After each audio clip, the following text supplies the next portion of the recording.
Abre a tua Bíblia em 2 Reis, no capítulo de número 6.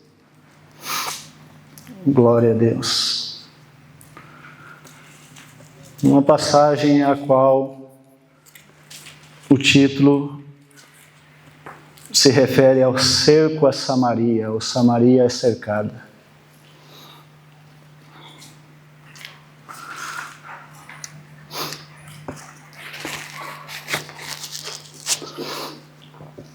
E sucedeu depois disso, 6:24, tá, irmãos? Se eu não falei. E sucedeu depois disso, que Ben-Hadad, rei da Síria, ajuntou todo o seu exército, subiu e cercou a Samaria. E houve grande fome em Samaria, pois eis que a cercaram, até que se vendeu uma cabeça de jumento por 80 peças de prata, e a quarta parte de um cabo de esterco de pombas por 50 peças. Amém? Glória a Deus. Vamos fazer uma breve lembrança para os irmãos do que ocorreu anteriormente, né, desse episódio. Sabemos que depois que Salomão faleceu, seu filho Roboão assumiu o reinado de Israel. E o povo foi ter com ele e pedir para que ele aliviasse o fardo, aliviasse os impostos que o seu pai, Salomão, havia imposto sobre o povo. E ele tomou conselhos, né, a passagem muito lida, ele tomou conselho com os anciões do reino, e eles aconselharam ele a dar o braço a torcer e dar um alívio para o povo. Só que em contrapartida ele também tomou conselhos de seus amigos mais novos, a qual disseram para ele que não era para ele aliviar o fardo, que era para ele sim continuar aquilo que o pai dele havia colocado, né? E ele assim o fez, chamou o povo e disse: se meu pai havia colocado um fardo pesado sobre vocês, eu irei colocar um muito mais pesado ainda. Ele não teve dó do povo, né? Nós até podemos lembrar do que está acontecendo agora no Brasil, a qual tudo o que eles fazem é promover impostos para que eles possam arrecadar mais e mais dinheiro para a sua própria subsistência, ignorando a necessidade do povo. É o que está acontecendo no Brasil e acontece em muitos países. Sempre foi assim, sempre será, porque muitos precisam alimentar a poucos. Então, o povo de Israel se rebelou, achou que era injusto aquilo e se rebelou. E tendo Salomão um outro filho chamado Jeroboão, que retornou, né, depois de ter tentado dado um golpe ao seu pai e tomar o reino e foi exilado, ele retornou após a morte do seu pai. E o povo foi até ele e pediu para que ele governasse o povo. E assim foi feito. E as tribos se rebelaram contra Roboão. Então ali se fez a divisão do reino do sul e do reino do norte. O reino do sul ficou com a tribo de Judá e a tribo de Benjamim, com a sede, né, capital Jerusalém. E as outras 10 tribos se tornaram do norte, o reino do norte, tendo no início, capital Siquém, logo depois foi passado a Samaria. Então, Jeroboão, como tinha intentos de governar, e ele tinha medo que o povo, quando retornasse a Israel para adorar o Senhor, fosse novamente levado a se rebelar contra ele mesmo, ele levantou naquelas cidades do Reino do Norte templos para adoração de Jesus. Mas ele fez de uma forma que não seria agradável ao Senhor. Ele levantou sacerdotes por conta própria, ele levantou templos por conta própria, e nós sabemos que Deus instruiu a Salomão para que ele construísse o templo onde Deus seria adorado. Então, os castigos e as lutas vieram para o povo de Israel, porque o povo se tornou um povo desobediente a partir do comando dos seus reis. Então, nessa época a qual nós lemos aqui, quando houve esse cerco, é claro que passaram por muitas lutas, muitas guerras antes dessa, mas nessa época aqui, quem governava o reino do norte era o filho de Acabe e Jezebel, chamado Jorão. E nós sabemos, que com certeza, por conta dos pais sendo pessoas infiéis, pessoas idólatras, o filho não poderia vir diferente. Então, Deus começou a permitir que os seus inimigos se lançassem contra aquele povo. Então vem Ben-Hadad e decide guerrear contra aquela cidade como Samaria e tomar aquele povo por seu. E a estratégia dele, irmão, foi uma estratégia que se usa há muito e muito tempo. Desde muito tempo, e se usa até nos tempos de hoje, que é enfraquecer o inimigo através da necessidade. Então, ele decidiu não guerrear contra aquela cidade, ele decidiu apenas montar acampamentos em torno e ficar esperando. Ninguém entra, ninguém sai. Não entra comida, não sai. As plantações eram todas do lado de fora.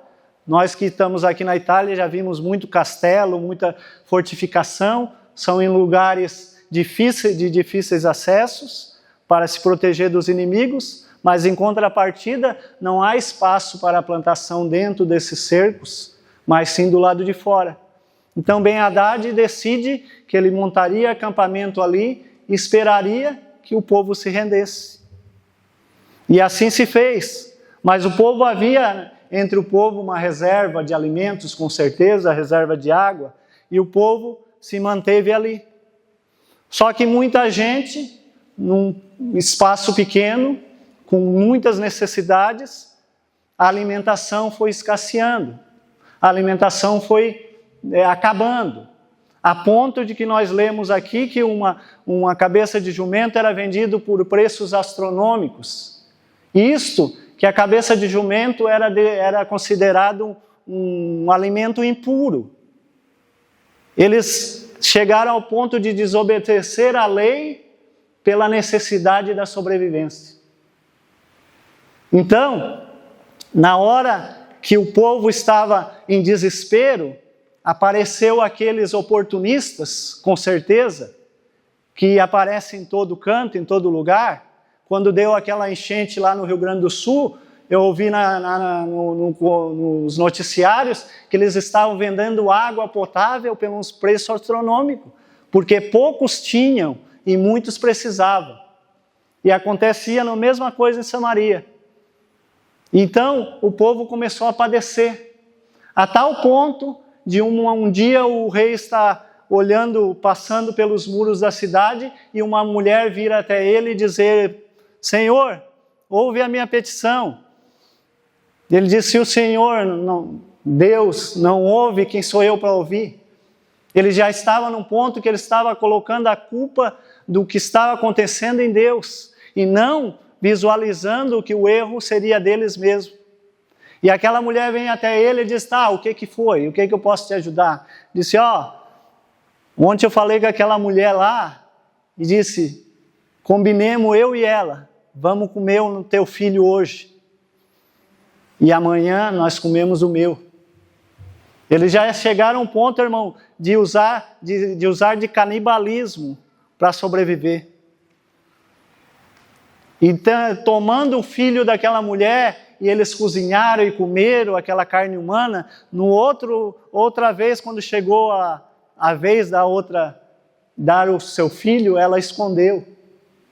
Aí o rei, naquela hora o rei sentiu que a coisa era mais difícil, era pior do que ele imaginava, porque ele com certeza estava dentro do seu palácio, tinha necessidade, mas para ele ainda havia algum suprimento. Ele não tinha tomado atento daquilo que o povo estava precisando. Então, ele lamentou, mas ao mesmo tempo, ele lançou uma ordem para que se fosse atrás do profeta de Deus, que seria Eliseu, que profetizava naquela região, naquela época, e que fosse buscar Eliseu, para que Eliseu fosse morto, culpando Eliseu, culpando Deus pelo aquilo que estava acontecendo com eles. E quando foram buscar Eliseu, Eliseu profetizou o que iria acontecer, que num curto espaço de tempo, num dia próximo, aquela situação iria ser revertida. E tudo que estava acontecendo iria mudar completamente. Queriam ter alimentos, queriam ter a sua subsistência, que tudo iria acontecer de forma misteriosa da parte do Senhor. Eliseu prediz isso, através do que o Senhor falou para ele. E um dos generais que disse que, mesmo que Deus abra as comportas do céu, não irá acontecer isso. A necessidade que nós estamos passando, isso não pode acontecer. E Eliseu diz a ele também, tu verás, mas não colocará a mão naquilo que será de alimento para o povo. E isso aconteceu nessa primeira parte dessa história. Vamos tirar um pouco dessa história e vamos tomar um pouco como mensagem para nós nesses últimos dias. A estratégia do inimigo das nossas vidas é da mesma forma. Ele vem, em primeiro momento, nos cercando, ou colocando pessoas que não são de boa índole, que não são de bons conselhos ao nosso redor, ou ele vem nos cercando com coisas que a gente deseja, a nossa carne deseja, apresentando a nós algo que para os nossos olhos é bom, mas para a nossa alma a gente sabe que não é.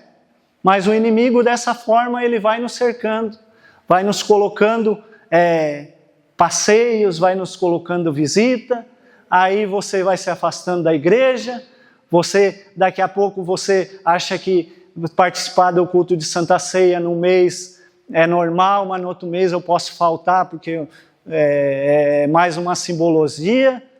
Vai fazendo com que você perca a espiritualidade devagarzinho. Essa é a estratégia do inimigo. E depois, num segundo momento, ele tenta nos isolar. A irmã falou de depressão. A depressão nada mais é do que um isolamento. A pessoa já não tem mais desejo de ficar em volta de outros, as pessoas não desejam mais ficar, para ela um quarto escuro, uma cama, já é o suficiente. Esse é um isolamento que o inimigo quer fazer em nossa vida, porque quando você está isolado, você se torna presa fácil, irmão. Quando você está isolado, você se torna frágil, você tem necessidade, porque você não procura, aí qualquer um que aparece em sua frente, já é a tua salvação. Por que acontece esses golpes da internet? Por que as pessoas caem em golpes uma atrás do outro? Porque elas às vezes se sentem tão frágeis, tão vulneráveis, tão isoladas, tão deixadas de lado, que o primeiro aproveitador que aparece, elas se entregam. Elas contam as suas necessidades, elas contam o que está faltando. E as pessoas de má índole, a qual o inimigo coloca, que vai fazer que a gente se destrua mais ainda, que vai fazer com que a gente se isole mais ainda. Aí você vai entrar numa enrascada, você vai se decepcionar, e aí é um passo, irmão.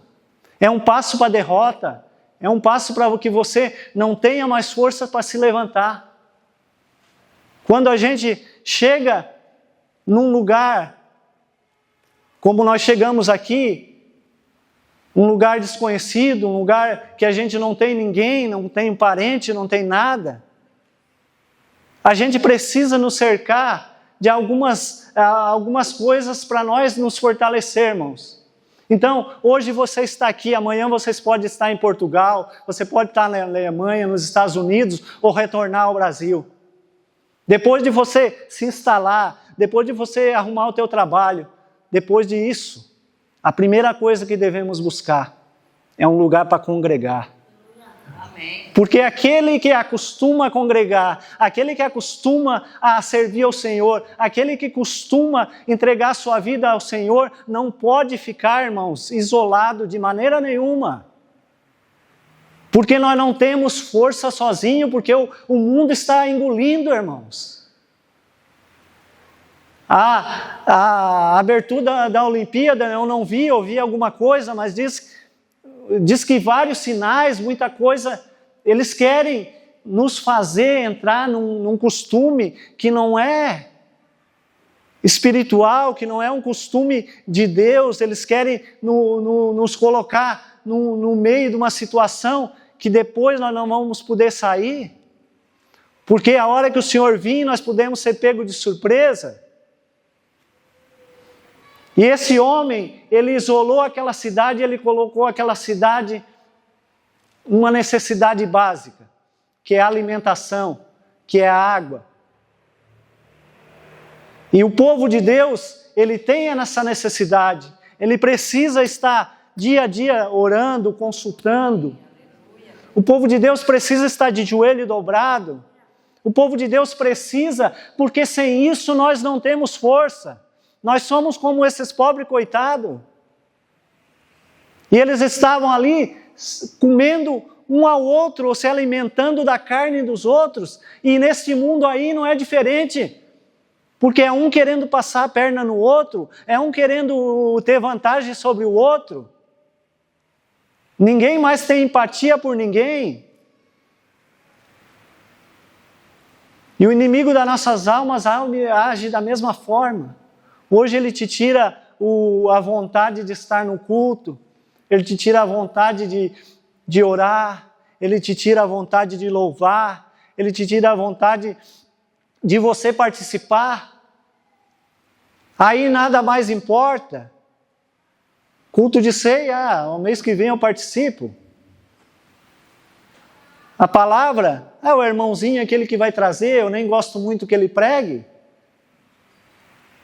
Aí vamos colocando em nossa própria mão aquilo que achamos que é suficiente, que é a nossa própria força, irmãos.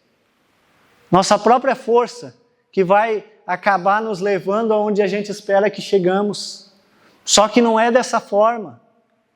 Não é dessa forma, porque se o inimigo está te isolando, se o inimigo está te cercando, ele está lá fora te esperando. Ele está lá fora te esperando. Porque o único lugar, um dos únicos lugares onde ainda a gente consegue se isolar um pouquinho desse mundo é dentro da igreja, ouvindo a palavra, ou quem sabe no teu quarto orando. Porque lá fora, é um pé para fora, a enxurrada de coisas diabólicas e malignas já caem de uma vez por toda na nossa cabeça. E se nós não estivermos alimentados, se nós não estivermos fortes, o inimigo vem, nos dá uma rasteira, destrói a nossa vida, acaba com o casamento, destrói a vida dos filhos. E depois, não adianta mais. Quer dizer, o Senhor sempre tem um escape, mas é para aqueles que o buscam. E é muito difícil, irmão. É muito difícil aquele que sai dos caminhos do Senhor para depois retornar. Eu, durante esse tempo que eu estou aqui, eu já conheço vários brasileiros que no Brasil eram crentes, obreiros, presbíteros, dirigiam congregação e vieram aqui para a Itália e estão lá com cigarro na boca, porque não basta apenas sair da igreja, não basta apenas não vir mais, não contemplar mais a face do Senhor. É preciso participar do mundo. Porque o inimigo não vai dizer só assim, o irmão David fica em casa, está tudo bem. Não, ele vai te induzir. Ele vai te induzir, pois os teus amigos vão saber que tu não frequenta mais a igreja e virá o convite para ti ir num bar, virá um convite para ti ir numa balada, numa festa idólatra. E dessa forma o inimigo vai introduzindo o pecado na tua vida e tu vai entrando naquele sistema. Dessa forma que o inimigo usa conosco. Por isso precisamos ficar atentos, irmãos. Por isso que precisamos ficar atentos. Porque na hora que a água bater, né? Aí nós podemos até fazer igual aquele rei. Culpar o Senhor. Culpar o irmão da igreja, culpar o pastor, porque ele não me avisou. Porque ele não me abraçou na hora que eu precisava. E não adianta nós botarmos a culpa em ninguém, porque nós mesmos somos levados pela nossa fraqueza. O pastor tem tentado animar. Vem na quarta orar, se você puder. Vem mais cedo, dobra o teu joelho. Participa disso, participa daquilo. Mas às vezes, nós não temos o ânimo necessário. Por quê? Porque nós não queremos, não é Deus que não quer. É nós que não queremos. É nós que na nossa mente às vezes pensamos, eu não prego, eu não louvo. Eu não faço nada, então eu vou para lá ouvir, só ouvir. Estou cansado. E você fica naquele marasmo, naquela de vir, sentar e ir embora. Quando você precisava estar na igreja e pedindo ao Espírito Santo, me envia dons, me envia dons. Eu não sei, mas eu quero, eu não sei, mas eu preciso.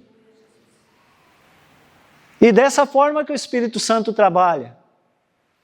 O Espírito Santo, ele quer. Mas nós não damos o primeiro passo, nós não fizemos o esforço que precisa ser feito. E aquele povo ficou ali naquele cerco, culpando a Deus pelo seu fracasso. Com certeza já querendo roubar do outro. Pecando e não dando mais ouvidos à palavra do Senhor, deixando para lá as leis, o costume,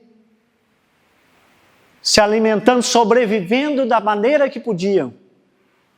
Se você pode sobreviver, irmãos, no caminho do Senhor, que é maravilhoso, que é suave, que é um fardo leve e agradável, para que você vai entrar num caminho que vai te tornar pesado, vai te tornar dificultoso?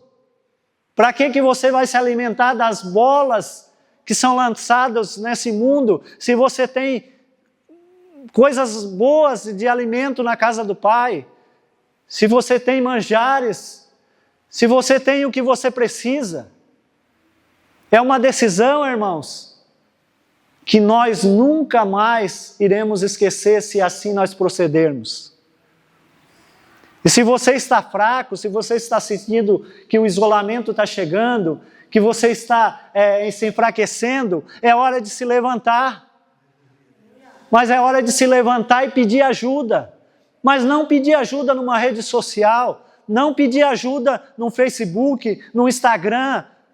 Pede ajuda para quem está do teu lado. Pede ajuda para o teu pastor, pede ajuda para a tua pastora, pede ajuda para aquele que pode te dar um bom conselho.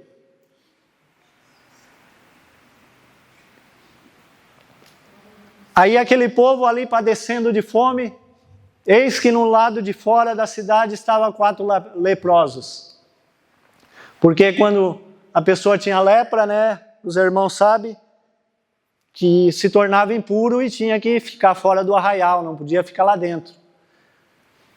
Aí 4 leprosos estavam lá fora e também sem ter o que comer, prontos para morrer, e um olhou para o outro e disse, olha, se nós ficar aqui, nós vamos morrer de fome, porque lá dentro estão morrendo tudo, nós vamos morrer também. E se nós não morrermos de fome, Ben-Hadad vai vir e vai matar nós, que nós não servimos para nada mesmo. Então vamos fazer uma coisa, vamos lá no arraial e vamos ver se eles dão alguma coisa para nós, vamos mendigar, né? Vamos mendigar, vamos lá, se eles jogar um ossinho para fora da barraca, se eles não verem, nós peguemos, catemos e aí ele... Então, eles foram. Quando eles estavam perto do arraial dos sírios, Deus fez com que os passos deles se tornassem barulhos de um exército grandioso. Os passos deles se tornaram como se fossem carruagens, cavalos. E o povo sírio ouviu aquele ruído. E um falou para o outro, vamos fugir, porque o povo de Israel se aliou a outros povos e vieram contra nós. E eles, perna para que te querem. Agarraram cada um seu caminho. Aí chegam os 4 leprosos no acampamento dos sírios, tudo abandonado. Os animais, os alimentos, a sua riqueza, os seus utensílios. E eles pegam e se alimentam, né? Não são bobos nem nada. Enche a barriga, guardam um pouco de ouro lá, escondem um pouco e outros mais. Só que daí chega uma hora que eles já estão saciados e eles lembram daqueles que estão lá dentro da cidade. E eles pensam, apesar de nós não sermos queridos por eles, vamos lá, vamos avisar eles que a barra está limpa. Não é verdade? Apesar de nós, às vezes, não somos queridos pela sociedade, irmãos, nós precisamos avisar. Não é porque eles não gostam, às vezes, do crente. É claro, né? Tem uns crentes, às vezes, que é meio chato, né? Tem uns crentes que, às vezes, não sabem evangelizar. Mas nós precisamos fazer igual aqueles leprosos. Já nos saciamos, estamos alimentados, estamos com a barriga cheia. Por que guardar só para nós? Por que nós vamos querer essa riqueza só para nós, quando a gente sabe que tem muitos mais que têm essa necessidade? Então, nós precisamos fazer isso no nosso trabalho, no nosso dia a dia, sempre que possível.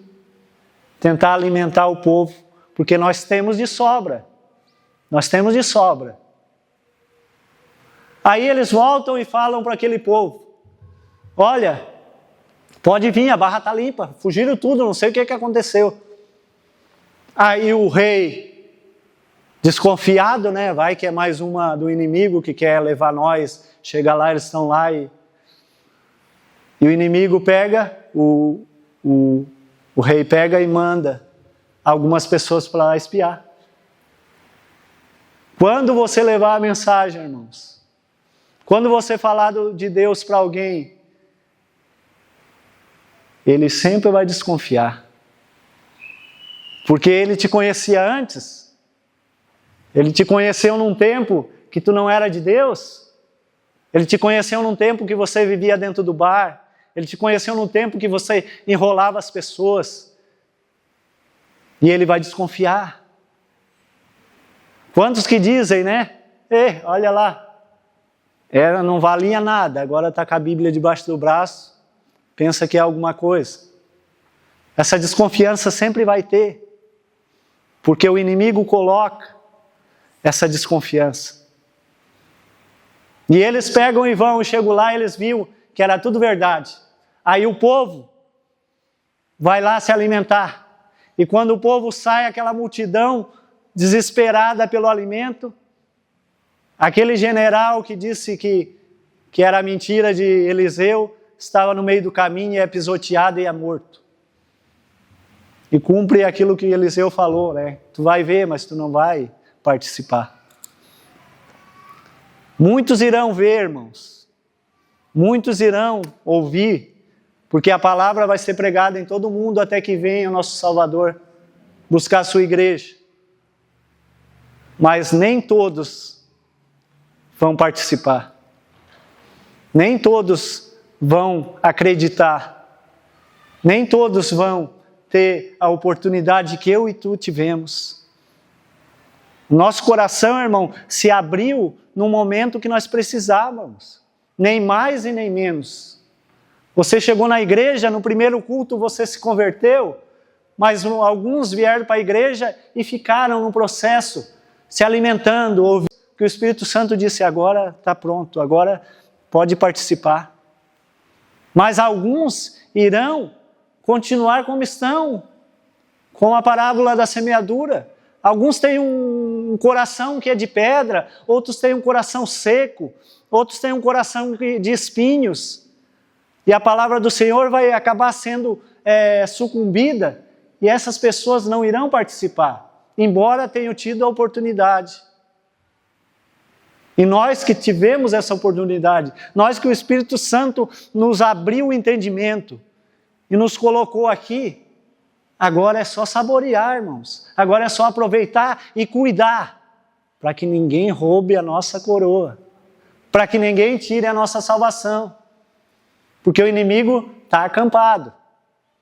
A Bíblia diz que os anjos do Senhor estão ao nosso redor, mas o inimigo está ao nosso derredor, bramando como um leão, pronto para tragar a nossa alma, pronto para nos desviar do caminho, pronto para nos botar num lado de miséria, num lado de sofrimento. Ele está pronto para nos destruir, irmãos, sem dó nem piedade, porque essa é a função dele.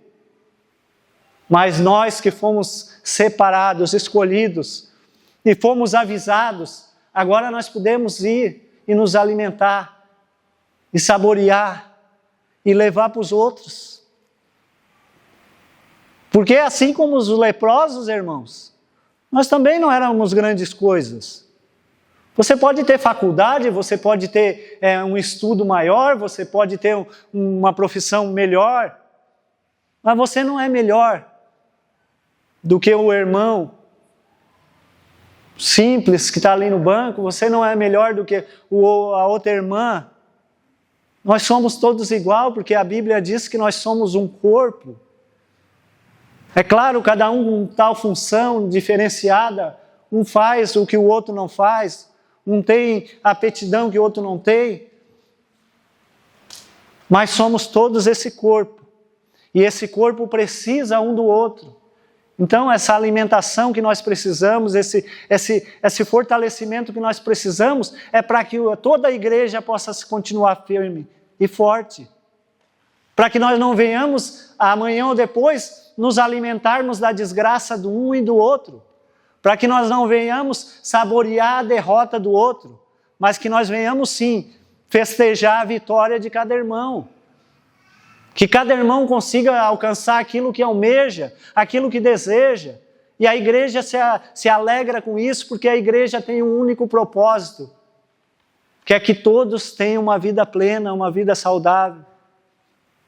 Então, irmão, se o inimigo tem te enfraquecido, se o inimigo tem te colocado num caminho que você está sentindo, que você está se afastando cada vez mais do Espírito Santo, que você está tomando conselhos daquele que não deve ser o teu conselheiro primordial, retorne ao Senhor, peça ajuda, busque mais do Espírito Santo, não perca a oportunidade, porque o inimigo ele não vai te dar trégua, irmão, ele não vai te dar trégua em nenhum minuto.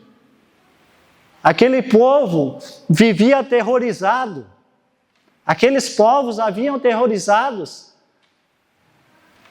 Tem cidades lá no Brasil que a gente sabe que o cidadão comum, o cidadão honesto, vive dentro de uma grade, preso em suas casas, enquanto os bandidos vivem soltos. E dessa forma é o inimigo. O inimigo está aí fora, nos fazendo nos prender, nos fazendo nos cercar. Só que a nossa fortaleza, só que o nosso Redentor é o nosso Senhor Jesus Cristo. E nós sabemos que nós temos força através do Espírito Santo, através da oração, através do jejum, através da participação nos cultos, através das simbologias, que é uma santa ceia, através do teu palavreado, do teu andar, do teu consentir, de tudo, irmãos. De tudo é fortalecimento para a tua alma. Então não deixa que o inimigo te amedronte. Saiba sim que ele está disposto a destruir a tua vida. Mas não te amedronte com isso, porque maior é o que está conosco. Porque o que o Senhor determina, só eu e você pode jogar por terra. A tua vitória, só tu pode lançar por terra. Você pode pegar um carro zero ali, a chave de um carro zero, e você parar num bar, se embriagar e bater um carro no muro. Você está jogando aquilo que foi dado a você no lixo. É da mesma forma nós, diante do Senhor, o Senhor nos dá com boa vontade, e só nós mesmos podemos nos desfazer disso. Só nós mesmos podemos nos desfazer das bênçãos que o Senhor tem nos dado.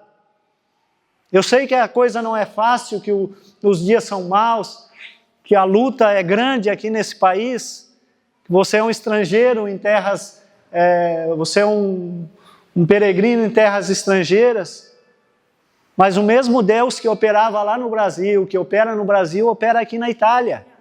O mesmo Deus que te converteu lá no Brasil, Ele te converte a cada dia aqui na Itália. O mesmo Deus que te fortaleceu no Brasil e te fez chegar aqui, porque você não veio aqui porque você quis, ou porque você somente teve vontade de vir, porque se o Senhor não abrisse os caminhos, você não estaria aqui. Então, o mesmo Deus que agiu no passado, age hoje e agirá no futuro. Então, toma cuidado com o inimigo, que ele quer te deixar faminto, irmão. Só que ele tem alimento. Claro que tem. Só que o alimento dele é diferente. O alimento dele é um alimento que só nos leva para a destruição. É como você consumir um pouquinho de veneno em cada refeição. Quando você vai ver, você já está sem saúde, você já está sem força e pode se tornar irreversível. É irreversível, irmão. Porque como eu falei uma última vez aqui, para nós que trabalhamos com construção civil, é muito mais fácil construir do zero do que reformar. O Senhor já nos reformou. E agora você vai deixar com que a tua vida caia de novo em desgraça? Vai se tornar muito mais difícil. Porque muitos mais espíritos ruins virão para o teu lado. Como eu falei aqui, o irmão era presbítero, era pastor, dirigia a igreja, agora está fumando. Porque além do inimigo chegar nele, o inimigo trouxe muitos mais. Além de fumar, o que mais que faz? Faz outras coisas. Porque daí já não tem mais regra. Porque o inimigo não tem regra com ele. Pode fazer o que quiser, do jeito que quiser. Só que as consequências virão. E a consequência de nós estarmos junto a Deus, continuar ouvindo o Evangelho, continuar seguindo aquilo que Deus espera que sigamos, também teremos, não consequências, mas reembolsos, premiações. É como aquela conta que você tem, que de vez em quando cai um cashback lá, né? Essa semana caiu lá na minha conta um cashback lá, mas depois eles tiram de novo. Mas daí a gente se alegra com aquele que caiu agora. Então, com Deus a gente só vai ter lucro, só vai ter a oportunidade. Então, fique atento, irmão. Fique atento, se você está passando por esse momento aí, quem sabe, essa noite o Espírito Santo me trouxe essa palavra para te abrir os teus olhos, para que você não venha se distrair. Não vem te distrair, irmão. Vem pegar conselho com aquele que tem um bom conselho. Na Bíblia e nos irmãos que você conhece, que querem o teu bem. Muitos têm acreditado em pessoas que nunca ouviram, nunca viram. É muito normal, irmãos. As pessoas veem alguma coisa na rede social e acreditarem. Eu costumo dizer uma coisa lá no meu serviço, que a gente é levado por comentários e por suposições. Eu me lembro quando nós era adolescente, criança, que a gente via um jogo da Copa do Mundo e o narrador era aquele Galvão Bueno. E o Galvão Bueno e os comentaristas diziam, o David jogou bem, mas o João não jogou nada. No outro dia o meu comentário para o irmão era, tu viu? O irmão David jogou bem. Agora, nós éramos levados pelo comentário dos outros, nós não tínhamos nossa própria vontade. E dessa forma é o que estamos vivendo hoje em dia, irmãos. Estamos vivendo um tempo em que as pessoas são levadas pelos outros, que as pessoas são levadas por alguém que falou alguma coisa, e isso eu acredito. Quando a palavra verdadeira que nós devemos acreditar está aqui, ó. Tudo que você precisar de conselho está aqui. Até para construir uma casa, a Bíblia nos diz, não construi uma casa se tu não tem dinheiro para terminar. Não pega empréstimo se você não tem condições de pagar. Não empresta se você vai cobrar. Tudo a Bíblia nos mostra. Tudo a Bíblia nos alerta. E nós só caímos porque nós queremos. Porque nós somos fracos e não percebemos o momento que estamos fracos. Amém? Te coloca de pé, irmãos. Glória.